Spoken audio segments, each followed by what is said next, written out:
I watched some of your conversation with our friends Matt and David on Left Reckoning, and in that conversation, you relayed something that E.P. Thompson, I believe, said to you, which is that basically he liked teaching in America and talking to American students, but sometimes they just ask the dumbest fucking questions.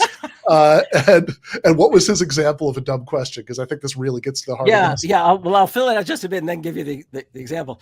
What it is so he was visiting Rutgers he was the first, what was the name of the Swedish ambassador?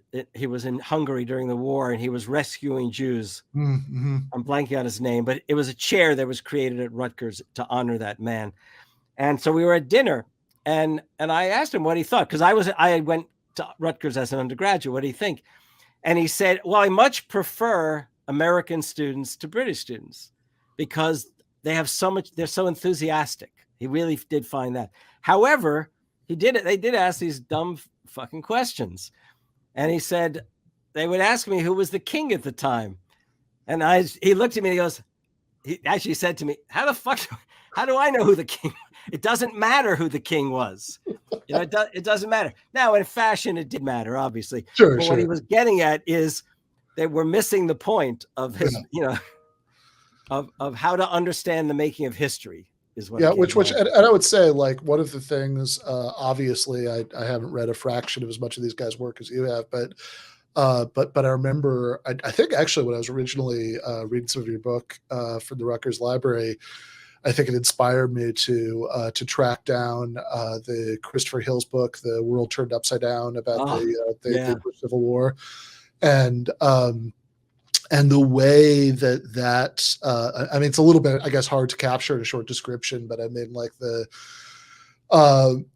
way that it sort of captures these these class dynamics and makes that such a, like within this sort of familiar events, right? If you just kind of want to know about, like, King Charles and Cromwell and what was going on in Parliament, then like there are a million other things that you could read for that, and you should probably read that too. But like there's this entire universe of sort of undercurrents and kind of motive forces. Yeah, the English Revolution, because bourgeois, I'm going to use the old terminology for a moment. I don't usually talk this way. Bourgeois historians had always talked about basically the English, the revolution of like 1688 or something. There was like where, basically they changed dynasties. The Glorious Revolution, that kind. But Christopher Hill basically placed his emphasis, as did many other historians, on the 1640s. And by the way, I mean, it had come to be known before Hill as the Puritan Revolution, as a sort of the Puritan gentry against the aristocracy, that kind of stuff. But what Hill was getting at is the degree to which that there were class dynamics underway, and he wanted to reveal not only the class dynamics, if you like, on the top, okay, or even from the middle and the top, but also from below. And the work you're referring to, The World Turned Upside Down, which it's just a classic. It is just a beautiful classic, because what he shows is that you have in this revolution these different forces, and he reveals the degree to which there are movements, one of which are the levelers. And the levelers basically took the idea of the rights of freeborn Englishmen and made the argument, therefore, freeborn Englishmen should have the right to vote as much as anyone of greater property. Okay. Mm-hmm. And then there were the true levelers, aka diggers. Okay. Yeah. When people were called the levelers, I mean, my understanding is that was kind of an insult. It was like they were being sort of accused of having this view that like the true levelers actually had. Yeah. Well, leveling, and then the diggers are this other group who thought, well, you can't really have freedom if whether or not you have the right a right to vote if in fact property is unequally distributed. Okay. And they pursued land invasions. Okay. They went out and they just literally, invaded land that was not occupied or that was being left, fallow, and basically land that was held by aristocrats and gentry and others. And they cultivated it.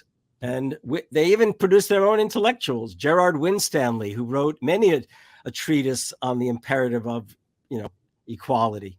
And then then Hill revealed another group, a group which to this day many an English historian doesn't think actually existed. It was more of a current than a movement or a group, the Ranters. And they went so far as to see God was in everything. Therefore, there ought to be, sexual freedom. It was like a pantheism almost, really. And it's just a fascinating book. One of my peers, though I think he's all the more the finer historian, Marcus Rediker, recently on Twitter was talking about his rediscovery of The World Turned Upside Down. And I just immediately said to him, oh, Marcus, absolutely. It's a read that everyone can be excited by. And I'll just tell everyone, if you don't get excited by it, it may well be because maybe you had to live through the 60s.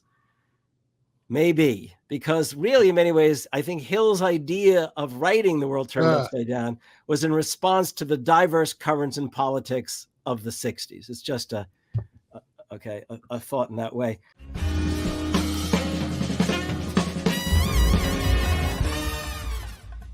You have been watching free public content from Give Them an Argument.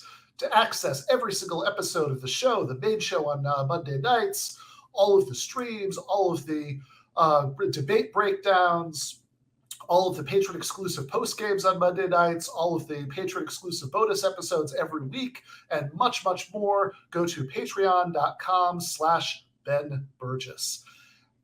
I cannot resist ending this with, don't be foolish.